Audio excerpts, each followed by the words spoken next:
This week on the Linux Action Show, it's our roundtable review of openSUSE 11.3. Find out what features are grabbing our attention. Plus, we discuss the new GP2X device and if it still has a place in a tablet-powered world. Intel's closed-source driver snafu is preventing them from shipping their own driver with their own software. We give you the details. Oh, this week on the Linux Action Show.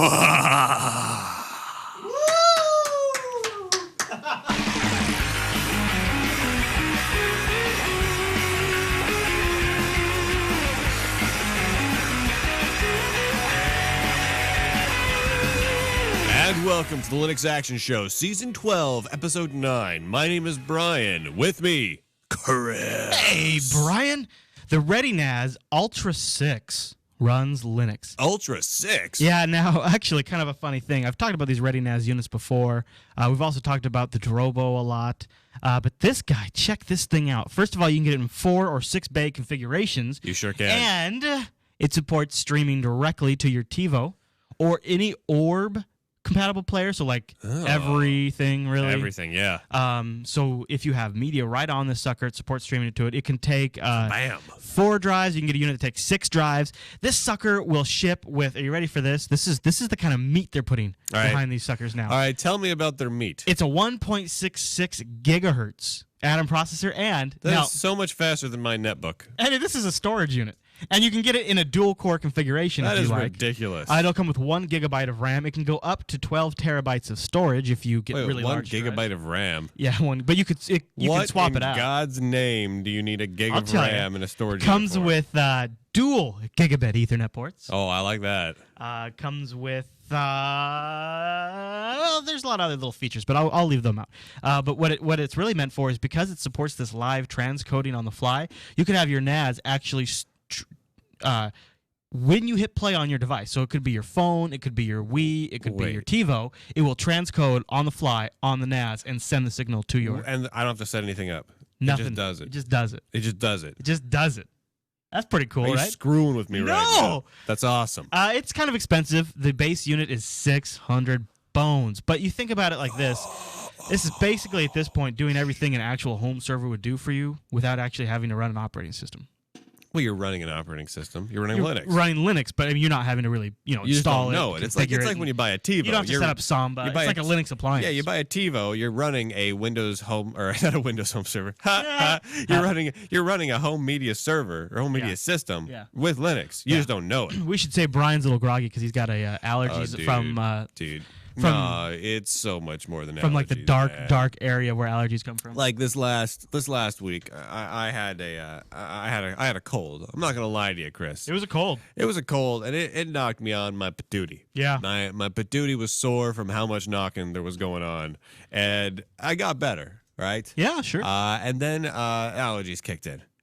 And so my sinuses are in pure full-on revolt. So they never fully recovered. They never recovered fully from the cold, and now it's just allergies. I went outside, so I got my goats, right? Yeah, you got to go visit the goats. So the goats have a very big yard. They hang out. They're out there. They're happy. Fun. Normally you could go days without seeing the goats, and they'd be fine. I've got an illustration up for folks. That's what I look like right now on the inside. Also, his eyes, you can see on the video his sad eyes. Yeah. The sadness and despair in his soul is coming through the window that is his eyes, and that is. They look kind of like your eyes. Yeah, that's the same. Actually, it looks like what your eyes were looking like the other day. My eyes frequently look like that. Your eyes continually look like that. So I was out there with the goats yesterday, and I'm like, you know what? These poor guys are bored. My goats get bored, right? Right. Because, come on, goats are people too. Let's be clear. So I'm like, you know what, guys? We're going to go on an adventure. So I leash up my goats because my goats have leashes, because why not, right? How are the goats' allergies doing? Oh, they're fine. Good. So I'm like, okay, guys. So I was going to go walk them over into the front yard because the front yard isn't fenced in. They don't get to hang out there much. I'm like, you know what, guys? Here's some food you don't normally eat in the front yard. Come on out and eat them. So we go out there, I stake them out there in the front yard, and they start munching on some stuff. I'm like, here, I'm going to go weed in the planting bed. So I start pulling up some weeds in the planting bed. I'm going to feed you guys those weeds. You asked for it, dude. And I stirred up a whole bunch of stuff of everything, little tiny particles, immediately vacuum sucked into my nose and into my face, and I haven't been able to get rid of it since. Like your nose was some sort of vacuum cleaner on high mode, just sucking all of the particles in the air. Everything that was bad in the universe into my face all at once. By the way, what you just heard for the last 12 minutes was the epic allergy story. You're welcome. That's everybody. right. That's what you tune into the Linux Action Show for here. Well, we owe them because we know that absolutely. Oh, go ahead. Well, I was gonna say we owe them because last episode we got cut a little short because one of our drives failed in our RAID unit. We had like 20% of our show. Is that what happened? We had like one of the longest episodes we've ever shot. That was an epic show. It was. And I was totally not sick. I had no allergies. We had opinions. Our PC Linux OS review got cut short. Yeah, well, so we had a 6-drive RAID 0 for our capture because our video stream that we record is about around 200 megabytes a second. And so you have to have a really fast disk array to save that to, and we lost one of the drives. So now we're running on a 5 disk array, still plenty fast. And all the drives, I went out and got Steve Gibson's spin right. Did you really? I spin right all the drives. I don't want it to die. I don't want to lose another show, but I can't afford to replace 5 drives. So I'm like, I'm going to GRC this thing. It's actually a really cool. And on that 30-inch screen, the GRC on that 30-inch screen, full screen, is pretty pimping because it does all these crazy DOS ASCII animations while it runs. It looks like I'm in mission control with that thing going. It's all these crazy. Steve went nuts with it. Anyways. Steve. Yeah. So we apologize for that. This will be hopefully the longer length episode. Yeah, theoretically, which is good because it's definitely going to be high quality because I'm with it today. Hey, tell me about your Android app. Oh, you don't want to? Well, we should thank our buddies. I think. Do we do first. No? I like do the Android. We'll first. do the Android. No, wait, hold on. Okay. No. Well, I don't care. No. This episode of me talking about my sinuses is brought to you by GoDaddy.com, the world's largest web-hosted domain name registrar. If you're ready to make an impact online, GoDaddy.com has got you covered. Domain names as low as $1.99 plus world-class hosting. World-class, ladies and gentlemen. That means it's the best ever. With unlimited disk space, bandwidth, do-it-yourself builders, dedicated server certs, much more. You probably get the terminals and the internets with that. Yeah. And plus, as a Linux Action Show person, 10% Linux. I like that. Use the code Linux. Save that, 10%. by the way, used the last bit of brain cells I had. So I got nothing left. I got the GoDaddy app for my Android phone. See, here's the thing, guys. It's pretty cool. I left it all out on the show floor just now. Still pretty crappy. but just so you know, I left it all out here for you. I left it all out there. I go back after the game. I'm just trashed. Can't tell. Show's not that good, but that's what you get.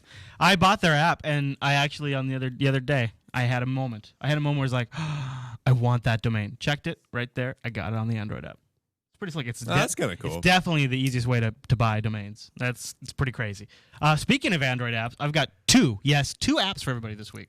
And I think you're going to like both of them because they're both about ways to get files on your Android phone that you could never do with an iPhone. So This is one of these great, look what my Android can do that your iPhone can't do arguments. Wait. Like, just simply plug it into a computer? No, you can do that with the iPhone. But you can't. You can plug it in. No, but you're not going to be able to do much. You can't put anything on it. Yeah, you can plug it in, but you can't do much. All right, so the first one I want to talk about is now, Brian. We're talking about Android phones now, Brian. Is that what we're talking about? And I got two really good ones. They should make you a happy camper. All right, lay it on me. The first one up is called AnFTP. I'm sorry, man. I'm all grumpy from my allergies. AnFTP is a really nice full-featured, and I really do actually mean full-featured FTP client for the Android phone. You can connect out to SFTP shares, regular FTP shares. Dude. Download it right there, and of course, because it is Android, you just hit the home button, and now you're downloading the background. Dude. What? Does Android have an FTP server? Yeah, they do. Like, so you can put an FTP server on your phone? Yeah. So I could be at home. Check this and out. FTP into my phone? That's awesome. This is also an alternative to an FTP server. It's a little easier. It's called Web Sharing Lite. And Web Sharing Lite turns, you launch the app, and it's literally you push a single button, and now your phone is accessible at a web URL. And the UI that it gives you, and I don't really have a great screenshot of it here. That's kind of cool. It's actually it's a really good Basic file browser. JavaScript file browser. Yeah, it's not. It doesn't require Java or anything like that. It's all HTML5, and you can actually drag. You can copy and drag files if you're using Chrome into it. And it works really well. You just have to be on the same Wi-Fi network as the phone, and then it connects. And what's great about it is it's free. Oh, both of these are free. But you can't do it like way remote. Well, you could if you had like this on your network, and then you had port forwarding set up. Right, but you'd have to have port forwarding set up for FTP too, right? Right. Yeah. But what I want is I want to be connected over like 3G. Yeah, and be able to go to like a dynamic DNS. You could, URL. I suppose, do that because there is a dynamic DNS client for the Android. So that's what I'm saying. You Dynamic might be DNS able client to. and an FTP server. That then could I can be cool. FTP into my phone from anywhere. I have no idea why I want to do that yet, but I think it's what if you ever important that did I need do. to, right? Yes. I mean, Jack Bauer probably has all that stuff set up just in case he ever needs it. Well, seriously, that's how you open up a socket and you get the important blueprints to your phone so you can watch it, read it on the go while you're trying to kill terrorists. Damn that's it, Chloe. how you do it. So there is a pro version of this web sharing Lite program here. Yeah. And the pro version, the reason why you might want to go with that is web sharing Lite right now doesn't let you batch upload files. Like you can't upload an entire directory. You can only upload a file. If you go with the pro version, you can do whole directories, and it's kind of a neat way to sync your music and pictures to your Android device without ever having to plug it in. Deal breaker. Because it just shows up on your network, and you can just, I just downloaded this new album from Amazon MP3. Let me just copy it right over, and it just flies right over to your Droid. Then you pick up your Droid and you walk out of the house, and you've got it on there. That's pretty cool. That's nice. I do kind of dig that. That's web sharing Lite, and FTP. I'll have links to those in the show notes. Dude, that's awesome. Yeah. That's awesome. All right, Brian, let's do the news. Okay.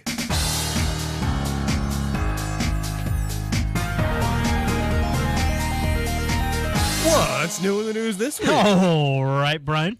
Our top story on the news docket for this week, Game Park's GP2X Canoe handheld will be hitting this August. Canoe Picks up where the Wiz left off. Now, we've talked about both the Wiz and the GP2X quite a bit on the show here. Picks up where the Wiz left off. Now, come on. You are excited about this, right? You're talking a device that just out of the park before we even get into the gaming aspect has a 533 megahertz ARM9 processor, has a 3D GPU, supports DivX, XVID, MPEG-4 videos. Boy, you name it. This thing really is not much different and though, $150 than what's currently out there. But the price is great. Well, yeah. it's running Linux, and it's going to come with just a S-ton of software that's meant to help you run sort of like legacy ROMs and emulators of older games like that. So if you've got a large catalog of games that are... Boy, do I ever. Then you could load those on here in a little handheld unit. Well, yeah, but so I've got an old GP2X, which came out like 4 years ago, 5 years ago. Stellar unit. I mean, if you want to play Super Nintendo games, boy howdy, that's the device to do it. But this guy is basically an upgraded model version of it, and they've had a couple of revisions since then. There was the F200. Yeah, and I guess the problem is if you're playing all the emulator games, you don't need more horsepower. You don't need more. Yeah. I mean, unless you're trying to emulate a newer system, which that could be. That could be. That could or totally you could, or you maybe want to play higher resolution videos and graphics with you on the go. Right. It's kind of like if you're not really quite the right person for an iPod, or you're not quite the right person for a more expensive like tablet device. Well, honestly, so I mean, I'm a tablet guy. I've got my little N810 tablet right here. That costs a little more than this guy. Actually, right now you can get these for like $80. Yeah, the N810. Yeah, that would probably be the better route to go. If you haven't bought a used N810 yet, you're not a nerd. Boy, listen to us. I'm just gonna be straight with. Remember how we used to love on this thing so hard? The what? The GP2X? Yeah. Oh, I still love my GP2X. But what I'm saying is my GP2X stays in my pocket most of the time as well. I'm not really a one-device guy. The reality is if you like games and if you like classic gaming, you move around. You're not going to be happy with an iPhone or an Android phone or any of those things. Those aren't going to do it for you because here's the hard truth. Those phones and such are god-awful at playing games. I mean, they're terrible. The experience is not good. But if you're willing to play a game where, I think the category for gaming on the Android phone and the iPhone is more like, I'm waiting for 5 minutes in line. Right. Whereas this is more like... I'm going to the bathroom for 2 minutes, and I want to play solitaire for a little bit. This is more like I'm going to play a game for a couple hours in a handhold style, I think. Right. So, we'll see. If that's the kind of gaming you want, then for $150, you can get this little Linux device that's going to let you run pretty much any game out there that you can get a ROM for. Yeah, no, I mean, you're not gonna get many custom built for this device. They are working on building a library of that, but yeah, they've said that for every release of the Game Park handhelds, and back in the original Game Park GP32, which came before the 2X, which was still a pretty okay machine. Yeah. They actually did release some games for it, but it was there was 6 games, and they weren't that good. I know, and that was it. They just kind of gave up after that. The reality is, this is an emulator device. There's also a ton of desktop Linux games that get ported over, but oh yeah, tons. Yeah, tons. So, it's great. Speaking of handheld portable devices, an interesting story's been brewing over with Intel and MeeGo. Now, you might have heard of some of the issues around the Intel drivers for their GMA 500 chip on Linux. There's not a open source. I think it's possibly the driver itself is open source, if I'm recalling, but the user space driver is a binary blob, and so the kernel developers don't want open source drivers that require binary closed source. Makes sense. Outside the kernel to function properly. So they've been blocking this Intel kernel or this Intel driver combo. And really, it's too bad, because Intel for a while was having fantastic video driver support in Linux because they had the open source drivers. They did all this really great development on the GMA 950. How quickly things change, man. You know what happened was that they outsourced the development of. They purchased the IP from this other company and outsourced some of the development of the driver to this company, and there's just all these IP rules that they have, and so they can't open source it, which is too bad, because this GMA 500 graphics chip is the one that's being bundled with a large generation of Atom chips. There's a generation of Atom chips now that are shipping. It's a CPU and a GPU on one chip, and that's the GMA 500. So without proper driver support for that, it's a little difficult in Linux. It can be done, but you kind of have to struggle. It's now from what I read, I've never tried on this, I don't have this chip, but when I read, it's now the most difficult video driver to install. It's surpassed NVIDIA and ATI's manual installs. Now, here's where it's gotten kind of funny. It's actually bitten Intel in the arse a little bit, because they can't ship their own driver with their own operating system. Intel wrote to their... That's sad, but funny. Intel pointed out on their forum, we've been testing MeeGo with the Intel EMGD graphics driver. Unfortunately, the current license provided with the EMGD graphics driver by the business group, that's their outsourced contractor, by the business group providing this driver requires a non-disclosure agreement. So we are unable to release MeeGo with the driver integrated. Wow. Kind of bad planning ahead there, guys. So their own driver... Kind of screwed the pooch on that one. It's like they didn't really care when it just affected desktop Linux users, because they figured it's a small percentage.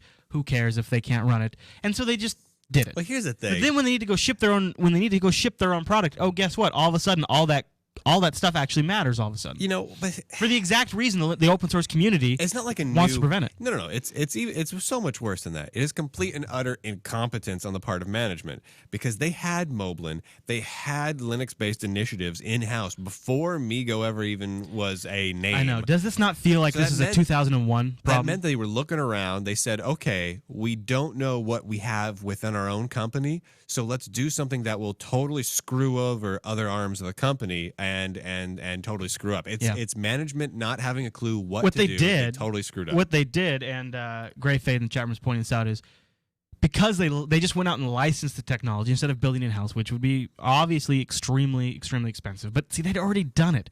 So what they did is they went out and they got a bunch of stuff that's licensed from SGI and a bunch of different companies that are at play here, so they can't just open source it. Yep. And now, not only that, but they've revved it to another product generation that also now still has the same problem. And you're right, it's a total management disconnect, because not only are they screwing their own product line and their own product development, which is ridiculous, but they're screwing their own users at the same time. And this feels like something that should, by now, especially from a company like Intel, should be worked out. Yeah, it really should be handled at this point. When you're NVIDIA and 10-15% of your business comes from Linux, it's one thing to kind of be a dick towards Linux. When you're Intel and you're so actively involved in the driver development and the processor development, make a Linux distro, and you make a Linux distro, you're making a Linux product, and you still make this kind of screw up. That just means that not all the whole company isn't in focus. Everyone needs to focus. It's kind of like if Red Hat made software that was Windows only. Wouldn't that be ridiculous? Oh wait, they do. Yeah. Okay. So let's talk a little software releases. Yeah, let's do that.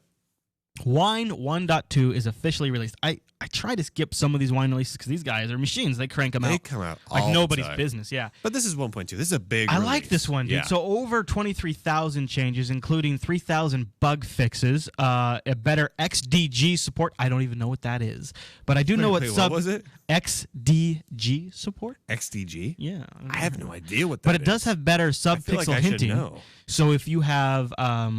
if you're running a Windows app and you've sometimes noticed the fonts don't have anti-aliasing applied to them, that's going to be fixed. That'll help a general overall integration and fit. I like that. Much, much better Direct 3D support and also 64-bit Windows application support. That seems like a really big deal. It's kind of a big deal.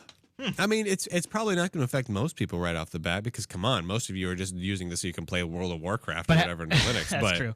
But But still, how it's nice, pretty cool. or run Office, which is mostly, except for just recently all been 32-bit. How nice is it, though, that we are ahead of the curve with this kind of thing? Because sometimes it felt like a couple of years ago something would happen on Windows and then you would wait a year for Wine to be able to do it. Yeah. And now it's like Wine is just right keeping pace. They're doing well, I guess technically 64-bit Windows has been around for a while. but nobody, yeah, that's true, but nobody's using it. That's true. Apps don't ship 64-bit versions all that often. The listeners of our show that run Windows are probably running 64-bit, but Actually, did you see there's some stat where like 40% of all Windows installs now are 64-bit for Windows 7. Oh, Windows 7? Yeah. Like people are just installing the 64-bit version. Well, and I bet a lot of OEMs are installing the 64-bit version. You know, for Windows, it's probably a lot of people get it pre-installed.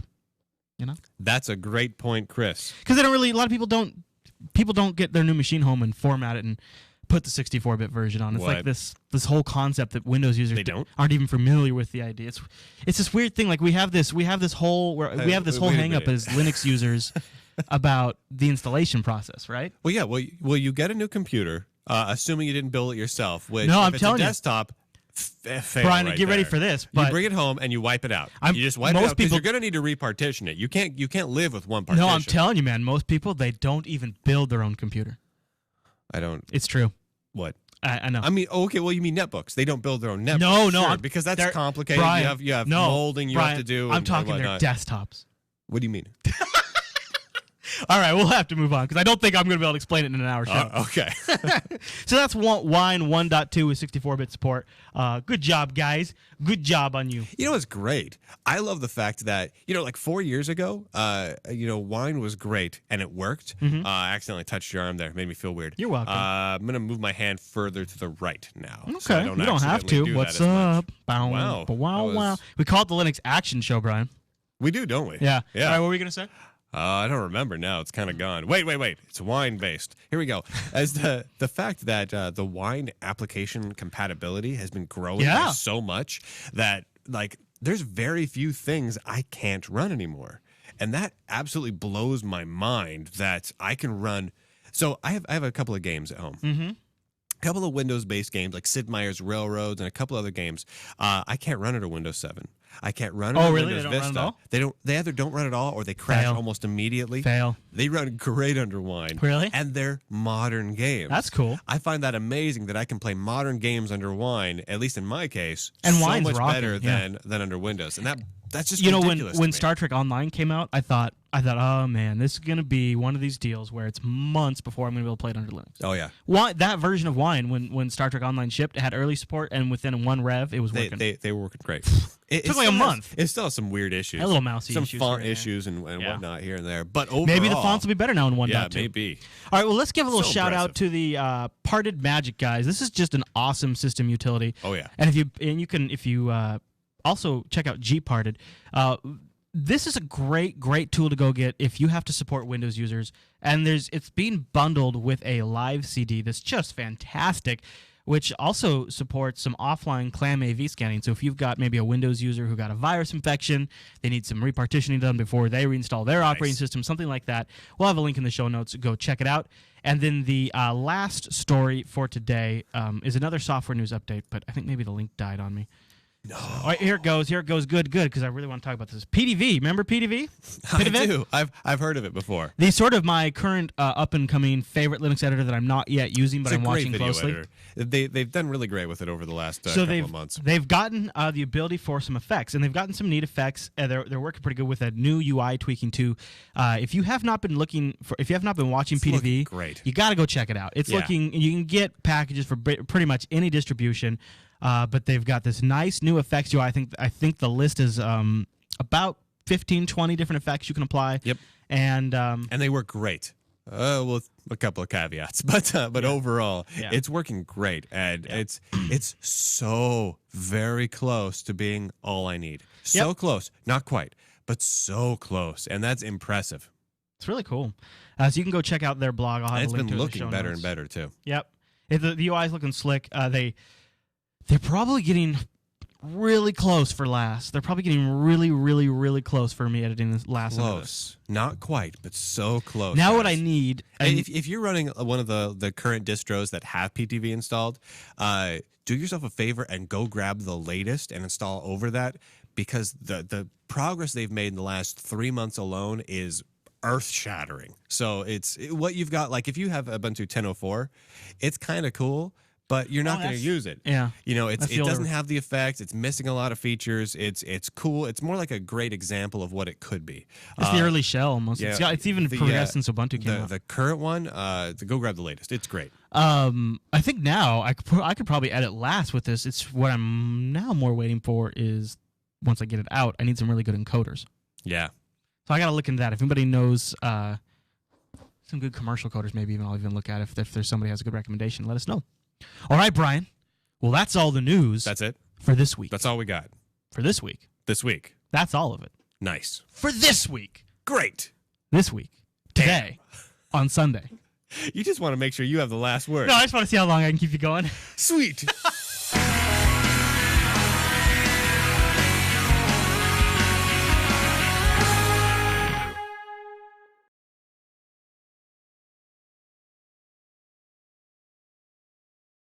There are only certain events which happen a couple of times a year, so that it's not terribly common, but fairly common. One of those such events is such, being thus openSUSE 11.3. Very epic. Yeah, openSUSE 11.3 came out, and we've got something kind of unique for you guys. Brian and I kicked the tires, and we've also got Bashir on the line from like the Jupiter Colony forum and things like that. Welcome to the show, Bashir. Thanks. Hey, so we're all kind of here. We're going to talk a little openSUSE 11.3. It's going to be fun. But I want to give a couple of product highlights that I liked quite a bit, and I'd like to hear your guys' input too. Up first, they officially are including with the new openSUSE 11.3 release the LXDE, the lightweight X11 desktop, as an actual selection for openSUSE. So you can do GNOME, KDE, or LXDE, which is kind of cool. Okay. All right. Seriously, though, LXDE, who uses that? Maybe somebody with low resources, right? But if you seriously, because I have this little tablet right here. It's got low resources, not running that. Okay. Who has a PC that's what, like a 386? So this is for people running openSUSE on a 386 with like no memory. Why? But one of these other... I don't get that. How about one of these other features is BtrFS? Oh, I like that. And that's cool. Be sure you got a chance to try a little BtrFS, didn't you? Yes, I did with openSUSE. What'd you think? Well, first of all, when you select it in the installer, first thing they say is, this is not supported, don't use it. But it's an option that's in the installer. You don't have to like do a special bootloader option to turn it on, right? Nope, it's in there. But first sentence that says it's not supported. Okay, well, that's cool. That kind of turns you off. Yeah, well, it is kind of still new though. Yeah. Yeah. I don't know. It's been pretty stable. I mean, Migo, it ships with it default. Right. If you don't do anything, it goes there. Yeah. Right. That's true. So that was not so great. But other than that, it runs pretty stable. Pretty much comparable to ext4. How did you find the performance? All right. So yeah, I did 4 tests. I did writing a 3.1 gigabyte file on both. Yeah. I did carrying that file to /dev/null. So that's a read of the 3.1 gigabyte file. I did writing 1,320 kilobyte files. So that's a lot of small writes. and reading of those same files too. Okay. So it's large and small files, all right. Say it again? So you did large and small files, and how did it do? All right, so for the small files, let's start with writing the large file. ext4 did it in 28.66 seconds on my solid-state drive on my Lenovo X200. Nice. And BtrFS did it in 32.35 seconds. So BtrFS was 12% slower than ext4. Mm-hmm. And with that, I declare BtrFS dead. Well, that's just one wait. test. That's just one test. He's just kidding. I'm just pulling your Josh. But when you read it, BtrFS does it in 22.11 seconds, and ext4 did it in 30.30. So BtrFS was 37% faster. Yeah, okay. Oh, okay. I like that. I like that. I do like that. All right, so for the small files, ext4 read it in 0.641 seconds average. I did each of these tests like 6 times.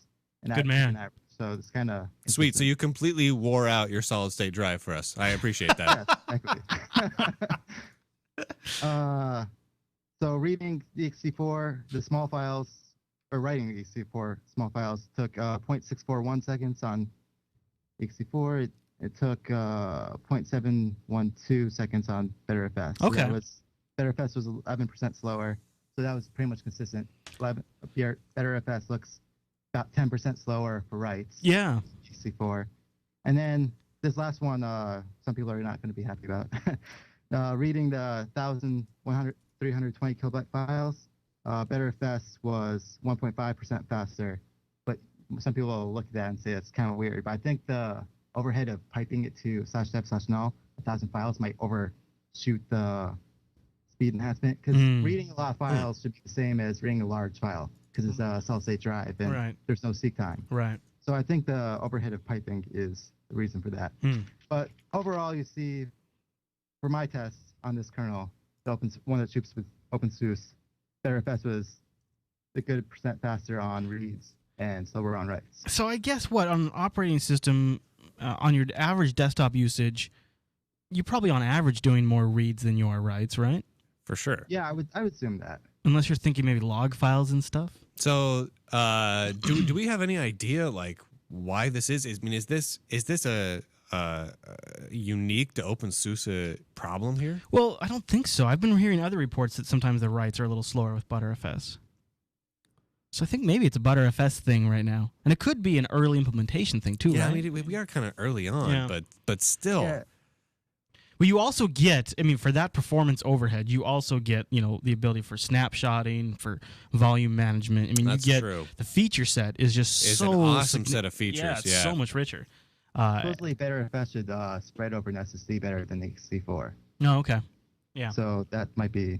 Well, that's nice. And you also, Bashir, you took a look at some of the performance information for this release, because one of the big things that openSUSE has kind of come out and said is, yeah, we weren't really, we weren't really pushing our whole Netbook small form factor device area, but in this release, we're really going after Netbook compatibility. We think it's really here now.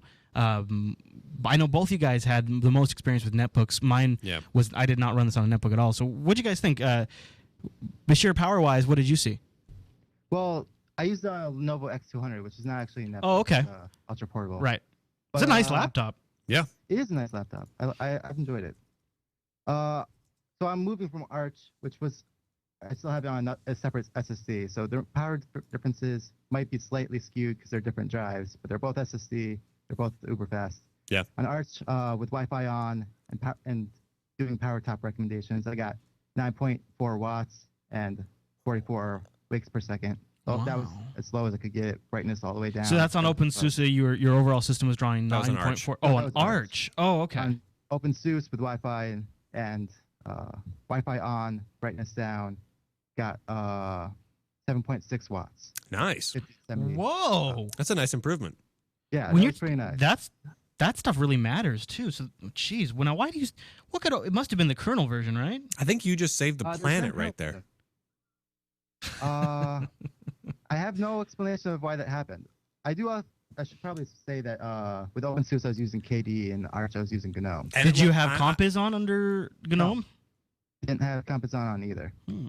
I'm pretty sure it has something to do with mono, Pretty sure that mono just reduced our reliance on fossil fuels somehow. Wow, man, too bad everybody hates mono. Yeah, too bad, huh? We could be saving the environment from the toxic greenhouse gases and the whatnot. I guess people don't love the earth. No big deal. Let's go rewrite all the mono applications in C++.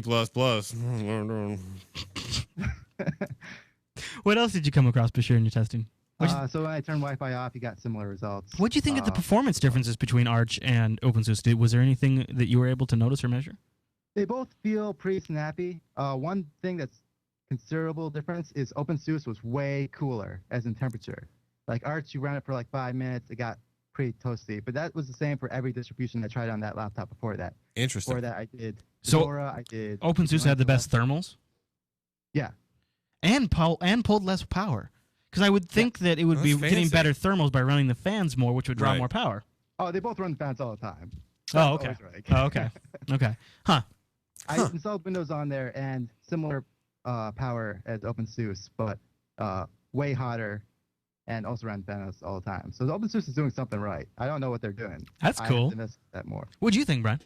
Honestly, it was actually kind of awesome. Yeah. Like as a general distro for the netbooks, it was great. I tried it in 2 different routes, just because there's 2 different ways that I found distinctly interesting. One was the KDE netbook focused plasmoids of awesome that are great for the small screen. I tried that route, and I also tried the MeeGo route. I am liking plasmoids more and more, but I still can't click with KDE for some reason. The MeeGo route, it's totally Moblin. It totally just is. Yeah. I mean, if you use Moblin, it is Moblin through and through. Wow. And it's openSUSE, so it's different. I mean, this particular spin of it is different, but I mean the look and feel and the way you interact with it is totally Moblin. And it works very, very well. It's very, very snappy. It loads crazy fast. I was very, very impressed with that. But that's just MeeGo. That's MeeGo on top of openSUSE, which is great and interesting, and I like that it's happening. Right. But the one I was more interested in was the kind of KDE specifically for the netbooks. Yeah, and openSUSE is known, right, for a great KDE implementation. It really is, and there are. I had a hard time with this one. And if you go take a look at the screenshots, I think you'll immediately start to know what I'm talking about here. Very cramped? It wasn't that it was cramped. It's that I couldn't tell what I should do. So I hopped into a netbook installation with, KDE, with all the plasmoids just for netbook. I didn't really know what to do about Once you got there, you were there. And it's like, okay, where do I go from here? Let me see. Are there any really great screenshots? I don't know if there are any awesome ones here. I will say this though for openSUSE. Here we go. So here's a screenshot of the bring this up real quick of the Netbook application launcher. That made sense. It was simply just some icons on your desktop. A simple but actually effective implementation. Yeah, crazy, right? But the thing that really threw me off was the panel. The panel up top. It looks odd. It looks like a GNOME panel. It looks kind of like a GNOME panel. And stuff's kind of in a weird position. Stuff's in a weird position. And if you look at the text in the top left, search and launch. That's the one thing. To the right of it, page 1. What the hell is that? Over on the right. Oh, I guess that must be apps. page 1 is the desktop, right? I guess they're calling them pages. But it's so distinctly off. It's trying to be different. It's trying to be different. And not using conventions that we already know. It feels like they're trying to solve a problem that doesn't exist. Well, I think is what I got with this. I think liked you're right. what they did, but I feel like they went overboard and they kept trying to solve an issue that didn't actually exist. If you install on a netbook a straight up KDE 4.4 installation or say a current GNOME installation, any of these things with openSUSE 11.3, it runs great. It fits on the screen well. The panels don't take up much space. They're pretty small, and you can make them smaller even, or get rid of them entirely. And so you really don't need this. This is unnecessary in my mind. That's just kind of how I came away with it. Now, that said, very, very snappy, good overall experience. And once I figured out how to work with it, it was great. But my initial impression was off-putting. And I don't normally feel that from a new OS, even if it's a new environment I'm not used to working with. But this one just felt cluttered. You know what it looks like? it looks like you're coming in and sitting down at someone's computer where they've modified it and tweaked it to suit their needs, and they've got a couple of weird icons on the desktop, and it's a little bit cluttered. They have a unique, specific working habit, and their UIs. And you're sitting down at it, and I didn't care for that. Well, that is definitely a fair, I think, analysis, and I think you've nailed it exactly right. I think they tried to go for a little unique paradigm that I don't think they. I think they did. Just tried to make it something different. Always with this case, all of the Premiere Novell applications like Banshee and all those types of things have like their best implementation you'll see in this generation of distro releases. Yeah.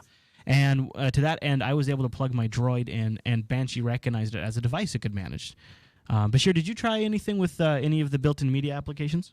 Yes, I tried. I have an old iPhone 2G sitting around, so I tried that with Amarok, didn't see it. I tried that, then I installed Banshee. I tried to find any plugins. There's an iPod plugin that to remove. Installed that, plugged it into Banshee, didn't do it, didn't recognize it either. So maybe if I researched that, I could figure it out. But now I think some of the iPhone compatibility in Banshee comes from some background device management provided by one of the overall GNOME libraries. So I don't know if you don't have if you're missing. Of course, you'd think Banshee wouldn't install without that, but you'd think so. See, I didn't try it with any Apple products because, well, why would anyone do that? It worked okay with my Droid. See, that's cool. Yeah. That seems like it should. It seems like it just should right out of the box. By the way, the Banshee running on the Migo was awesome. Yeah. I love that. That's cool. Yeah, it worked great. It looked good. It was easy. It was fluid. Of all the netbooks, ways to go with openSUSE 11.3, go the Migo route. I almost don't have anything to say on these points anymore for openSUSE, but YAS, the system configuration utility, is the same integrated utility. It's the first thing you meet when you boot the installation, and it's the last thing you use when you're trying to configure your system. So that, to me, has always been a very strong, coherent feeling that openSUSE has had. Also, I think openSUSE has nailed their bootloader now for the absolute longest. They really, in my view, have had the most elegant-looking graphical console with a nice text overlay on top of the graphics, but done in a really clean-looking way. Yep. I've always really liked all of the configuration utilities of openSUSE. Have either of you guys got a chance to look at the new version of their build service? Oh, yeah. Because I kind of almost don't want to exclude that from an openSUSE review, because it's this great resource to get really fresh applications for openSUSE, which means now openSUSE users might have some of the first access to new cool open source applications. And honestly, we should get someone on the show just to talk about openSUSE build service. I would, if they would ever answer my emails or Twitters. You know who you are, guys. But it's an amazing service. The fact it builds for things other than openSUSE as well. Yeah, that was really crazy. Honestly, I feel like, and this is ridiculous, but I feel like it would be great if a lot of the other distros started taking advantage of the openSUSE build service. I mean, maybe not, the big dogs. Maybe, Red Hat and Canonical is going to look at that and go, we do things our own way, huff and puff and puff. Say Mint, right? I mean, Mint tries to do a lot of very cool things. Yeah. And it succeeds sometimes. Most of the time. And it does well. It's a very cool distro. But it just seems like they could pipe into the openSUSE build service. Yeah, and just take advantage of so much stuff that's there. It would be very, very cool, and I think it would enrich both communities greatly by doing that. So I would like to see that, like Sabayan and everything else. I would like to see just join in and really pile onto the openSUSE build service, which is just a great way to build the distribution for all of your applications across a variety of systems. I've heard a lot of, and actually Conan Kudo in the chat room is saying that it doesn't work very well for deb packages. So it'd be a great reason to get somebody on from the openSUSE project to kind of get to the bottom of that. Is that true? Because I've now heard that from a lot of people. Bashir, any other comments on openSUSE? I know you took a look at a few different aspects of it, so fire away, sir. Tried installing my desktop, which has an ATI 5770. How'd that go? Try a boot, black screen. Even tried it with VESA. Oh, really? Yeah. Someone from openSUSE wants to contact me about that. I can help, but I don't know if there's any logs I can pull off of that. Let's just go straight to black screen. Right, yeah. Maybe there's something in varlog messages or one of the X logs. Anything else? Any other little bumps or other wins as you were doing the review? Let's see what we got. I was personally pleased that they. I know you were kind of down on the error message about BtrFS, but I'm glad they at least included it. I actually really dig that. I dig that they included it and said, hey, don't use this, it will eat your children. One of the things I don't know much about in this new version of openSUSE is their secure backup service. And you've got a little bullet thing up here. This is new. SpiderOak. So basically, this is their answer to what Ubuntu's doing with Ubuntu One. Right. Instead of building this service themselves, they decided basically to create kind of an affiliate program with SpiderOak, which provides a similar thing to Dropbox or whatnot. So they're relying on SpiderOak. Yes, it's just SpiderOak. That's all it is. So but it's like their approved openSUSE stamped approved version for. Well, basically, it's SpiderOak's installed. You got SpiderOak kind of integrated into your desktop. That's cool. And they get an affiliate kickback. So I'm assuming. I'm not saying this for sure, but I mean, looking at it, it says they get a 15% discount for openSUSE users. I didn't try and actually purchase it. I just tried the little free 2 gig thing. So I'm assuming with the promotion code openSUSE, you get the 15% discount. And they get some sort of kickback. I would assume you can back up to 2 gigabytes for free. Yep. And that's $10 for 100 gigs. And they use RSS to syndicate your shared folders. That's cool. That's kind of neat. It's $10 for 100 gigabytes and you get a 15% discount for openSUSE users. Yeah. That's really cool. It's very, very slick. I mean, I'm glad they're doing it that way. It doesn't really make sense for them to go into and create openSUSE One or something like that. No, it does make sense to just partner and partner with someone who already does it well. I like these SpiderOak guys too. I was just looking at them last week for a client of mine. I didn't even know that they were partnering with openSUSE. So, but why not partner with Ubuntu One? Maybe if they could. I don't know. See, that gives too much free press and exposure to your competitor. The Ubuntu guys. Well, and also, who really knows what the Ubuntu One? I mean, it could be amazing. Ubuntu One could have a iffy infrastructure, whereas these guys, this is their business. They know what it does. Plus, you're always, if you're openSUSE or Red Hat and you're using Ubuntu One, you're always going to be trailing behind Ubuntu in what features you support in regards to Ubuntu One.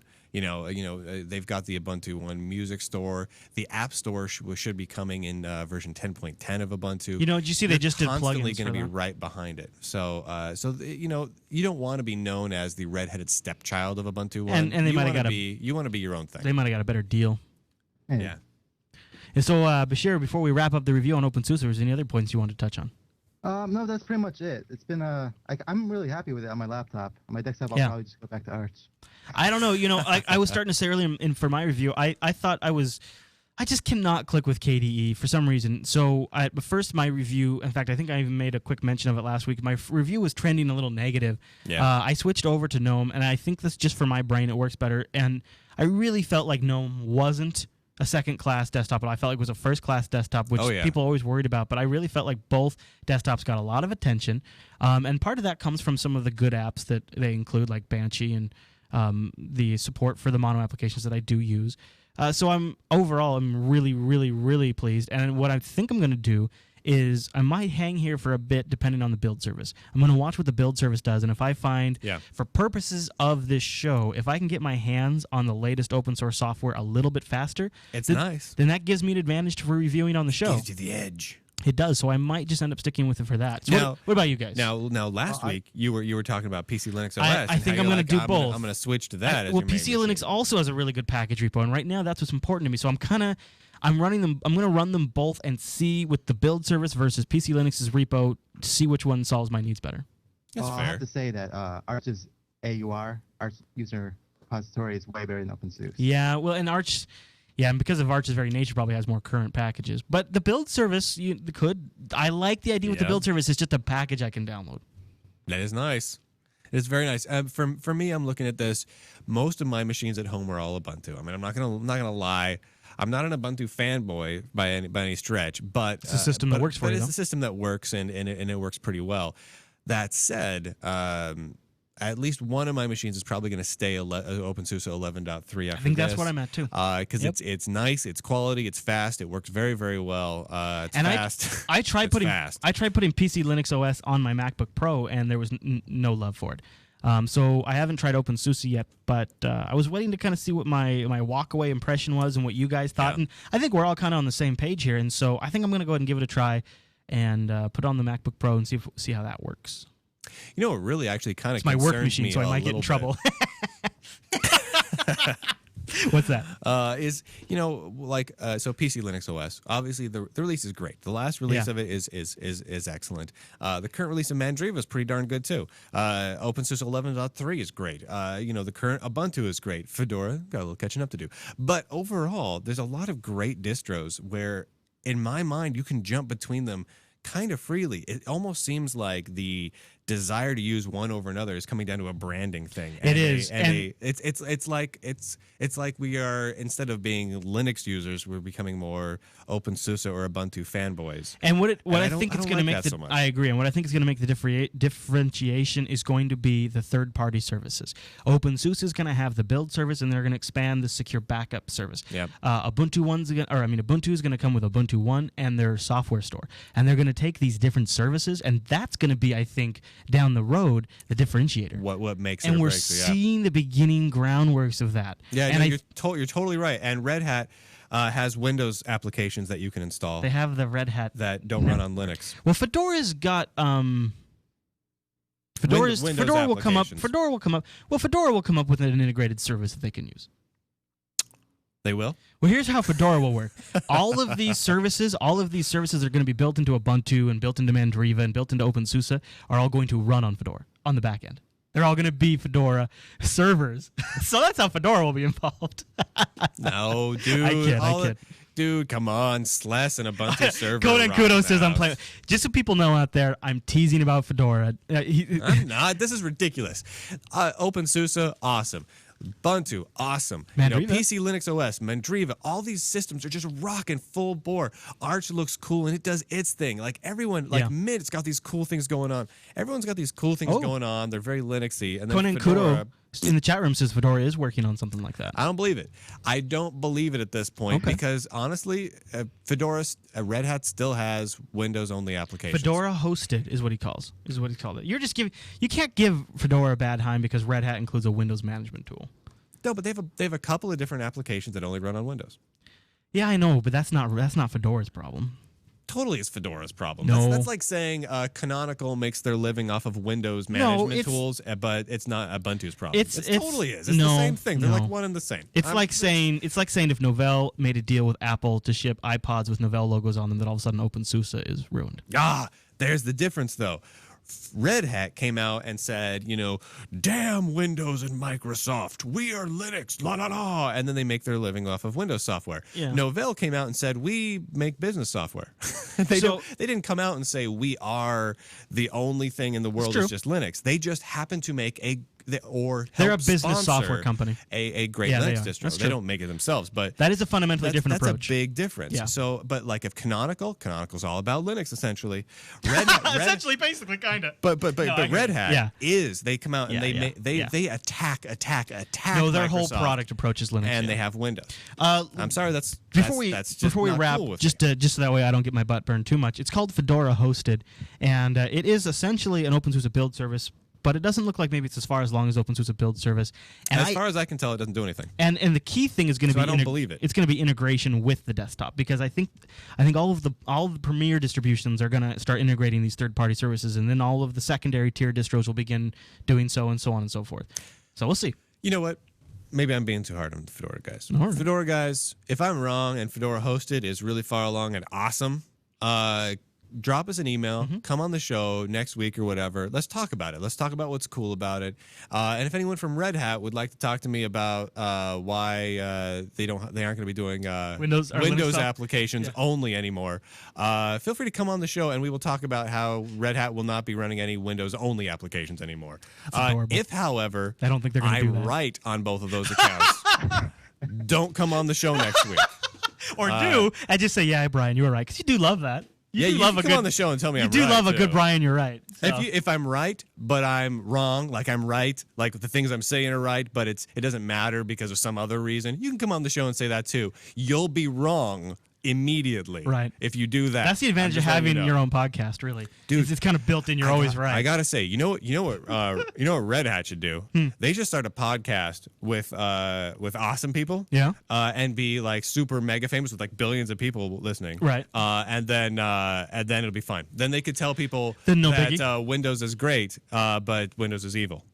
All right, for sure. Well, thanks for joining us, a.k.a. Random Guy over at JupiterColony.com. Thus ends the openSUSE review, which, by the way, is good. And that brings us to the end of this week's broadcast. I want to thank everyone for stopping by. We got kind of a big week this week.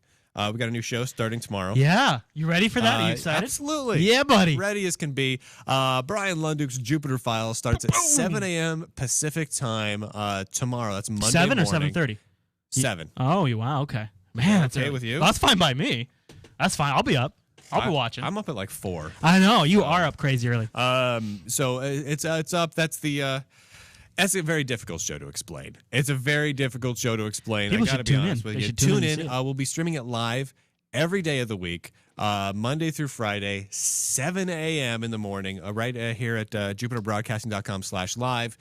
You can also check my blog over at lunduke.com for more up-to-date details. Fist bumps on the new blog design. I dig. You like the new blog design? I do. I went super retro for those of you who haven't seen it. Like almost console retro, but still not quite like the console look. It's a good look. It's a good retro. It's just real old looking. Yeah. Yeah. But it's readable. But it makes it very readable. I think so. Yeah. I realized something, and I kind of got to embrace who I am here. I am more of a retro guy. Retro man. I prefer that look and feel. He's a retro man. I was looking around at all these different blogs of various internet celebrity types, and their blogs are going to look dated in like 5 months. We should say it is 7 a.m. Pacific time. Right. For London. 7 a.m. For Brian Lunduke's Jupiter Files at 7 a.m. Pacific. Yeah. Don't want to miss that Pacific up. time. That means if you're in a different time zone, it's a different time where you're at. But you know what? Numerically. We do have a handy time zone converter link over at jupiterbroadcasting.com/calendar. We could use it to tell you, but we're going to leave that up to you, the viewer, to do yourself, because we're nice like that. So what about Jupiter at night? Jupiter at night's rocking. I think we're going to try 9 p.m. every night again next week. We managed to pull it off last week. It's a big change because we do most of our shows weekly. Yeah. Or even every other week. Doing a daily show is intense. Mm-hmm. Yeah, so Jupiter at night, the general news show. Yeah, we just did a Droid X review last episode. Saw that. So go check that out. I got my hands on that. All sorts of stuff, sometimes Linuxy, sometimes general newsy, sometimes techie. Who knows what it's going to be. We're having fun. Jupiter Files, 7 a.m. in the morning, paranormal stuff, aliens, random weird things, telekinesis, that sort of cool stuff. Yeah, that's 7 a.m. Pacific, 9 a.m. Central, 10 a.m. Eastern Standard Time, and 8 a.m. Mountain Time. Check out the chat room, huh? Look at the chat room doing that for us. DLP211 is our brain. Love it. All right. So that's what we got going on. Next week, obviously, the Fedora and Red Hat people are coming on the show. Because if they don't, they're chickens and or complete coward noobs. I kind of have. That's what I'm saying. I kind of have an interesting. If they don't come on, I kind of have a planned segment that you and I've been kicking around for a little while. And we're like, boy, one of these days we really got to do this segment. And if nothing else comes up, we might be able to get that one. I know ready. what you're talking about. Yeah. Hey, you know what? Either way, I'm going to yell at someone. I know, right? So tune in next week because I am going to get red in my face. That's going to be fun. Yep. And you can watch that live, too. We do that 10 a.m. on Sundays over at JupiterBroadcasting.com. Every Sunday, every 10 a.m. on every Sunday. That's right. So if you tune in on Sunday and you're there at one of the many 10 a.m.s, it'll work. It'll work, yeah. It's a show. You're going to get a show right in your there. Face. And fantastic.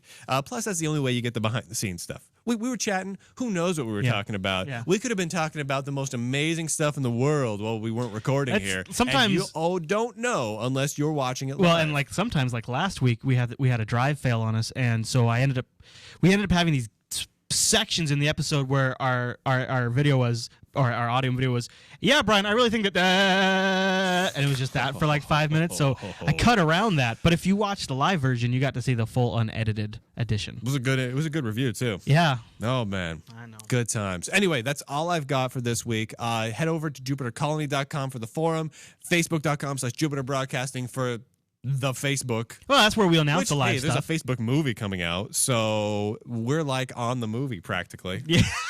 Right. It's probably about us. Yeah. Have you seen the trailers for the movie? Yes, it's so got ridiculous. It's got like a guy rowing because he's so teenage angst. It's ridiculous. It's a teenage angst movie. Facebook teenage angst movie. Wow. What kind of world are we living in now? The stupidest thing I've seen in a long time. All right, everyone. Well, the Linux Action Show comes out every week, so be sure to check back in next week. And until then, thanks so much for watching this episode of the Linux Action Show. Thanks, everybody. See you later.